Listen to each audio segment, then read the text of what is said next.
ছাত্ৰ ছাত্ৰীসকল, মোৰ ইউটিউব চেনেললৈ আন এটি ভিডিঅ'লৈ মই আহিছোঁ আৰু আজি মই আলোচনা কৰিম প্ৰেজেণ্ট ইনডিফিনিট টেন্সৰ কেনেকৈ ইণ্টাৰগেটিভ কৰিব লাগে। নহয়, আমি ইণ্টাৰগেটিভ কৰাৰ আগতে আমি প্ৰথমতে এটা সূত্ৰ লিখি ল'ব লাগিব।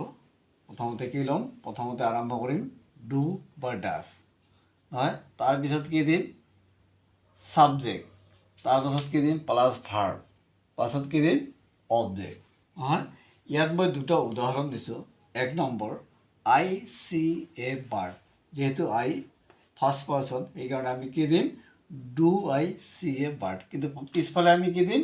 ইণ্টাৰগেটিভ মাৰ্ক দিম। নহয় জানো? তাৰপিছত চোৱা, দুই নম্বৰ, হি প্লেজ ফুটবল। নহয়, যিহেতু এইটো থাৰ্ড পাৰ্চন আছে, আমি কি দিম? ডাজ দিম। নহয়, ডাজ হি প্লে, এছটো উঠি যাব, ডাজ হি প্লে ফুটবল। নহয়, মৰমৰ ছাত্ৰ ছাত্ৰীসকল, ভিডিঅ'টো ভাল লাগিলে লাইক, শ্বেয়াৰ, কমেণ্ট আৰু ছাবস্ক্ৰাইব কৰিব।